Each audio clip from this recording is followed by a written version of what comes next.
Hi friends, welcome back to my channel. இன்றைக்கி நம்ம பார்க்க போகிற வீடியோன்னு பார்த்தீங்கன்னா, நாளை நரசிம்ம ஜெயந்தி 2026 அன்று எப்படி விரதம் இருக்க வேண்டும் அதை தான் பார்க்க போகிறோம்.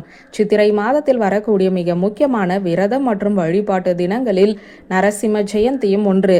இது நரசிம்மரின் அருளை பெறுவதற்கும் நம்முடைய வாழ்க்கையில் இருக்கும் தீமைகளில் இருந்து விடுபடுவதற்கும் ஏற்ற நாளாக இருந்ததால் கருதப்படுகிறது. நரசிம்ம ஜெயந்தி அன்று எவ்வாறு வழிபட்டால் நரசிம்மரின் அருளை பரிபூரணமாக பெற முடியும் என்பதை தெரிந்து கொள்ளலாம். இந்த நாளில் வழிபட வேண்டிய முறை, செய்ய வேண்டிய விஷயங்கள் பற்றியும் தெரிந்து கொள்வோம் வாருங்கள். மகாவிஷ்ணுவின் 4வது அவதாரமான நரசிம்மர் அவதரித்த நாளையே நரசிம்ம ஜெயந்தியாக ஆண்டுதோறும் கொண்டாடுகிறோம். புராண கதைகளின்படி சித்திரை மாத வளர்பிறை சதுர்தசி திதியில் பிரதோஷ காலமான மாலை நேரத்தில் நரசிம்மர் அவதாரம் எடுத்ததாக சொல்லப்படுகிறது. இந்த நாளில் நரசிம்மரை விரதம் இருந்து வழிபட்டால் பயம், எதிரிகள் தொல்லையில் இருந்து விடுபட முடியும். தீய சக்திகளிடம் இருந்து நரசிம்மர் நம்மை காத்து நிறைவான வாழ்க்கையை அருளுவார் என்பது ஐதீகம். இந்த ஆண்டு ஏப்ரல் 30ஆம் தேதியன்று நரசிம்ம ஜெயந்தி, அதாவது நாளை கொண்டாடப்பட இருக்கிறது. இந்த நாளில் நரசிம்மரை வேண்டி எவ்வாறு விரதம் இருந்து எந்த முறையில் வழிபட்டால் நரசிம்மரின் அருள் கிடைக்கும் என்பதை தான் பார்க்க போகிறோம்.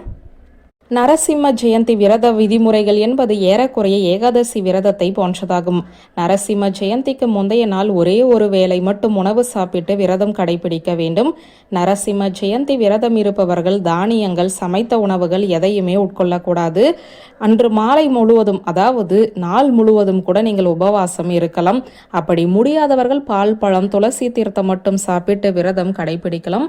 சதுர்தசிக்கு மறுநாள் பாரணை செய்ய வேண்டிய நேரத்தில் விரதத்தை நிறைவு செய்ய வேண்டும்.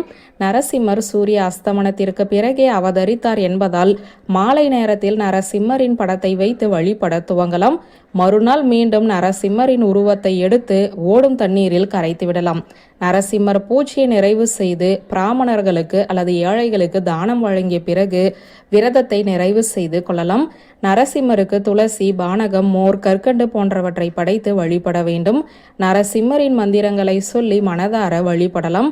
அருகில் இருக்கும் நரசிம்மர் கோவிலுக்கு அல்லது பெருமாள் கோவிலுக்கு சென்று அங்குள்ள நரசிம்மருக்கு நடைபெறும் பூஜைகளில் கலந்து கொண்டு வழிபடலாம். நரசிம்ம புராணம், நரசிம்ம அவதார கதைகளை படிப்பதும் கேட்பதும் சிறப்பானதாகும். இந்த நாளில் மிகவும் சக்தி வாய்ந்த நரசிம்ம கவச மந்திரத்தை படித்து வழிபடலாம். நரசிம்ம ஜெயந்தி அன்று ஏழைகளுக்கு தேவையான உதவிகளை செய்வது, தானங்கள் செய்வது சிறப்பு. இந்த நாளில் யார் மீதும் கோபம் கொள்வது, தீய சொற்கள் பேசுவது ஆகியவற்றை தவிர்ப்பது நல்லது. நரசிம்ம வழிபாட்டினை மாலை நேரத்தில் செய்வதே மிகவும் சிறப்பானதாகும். வியூவர்ஸ், இந்த வீடியோ உங்களுக்கு பிடித்திருந்த லைக், கமெண்ட், ஷேர் பண்ணுங்க. நன்றி.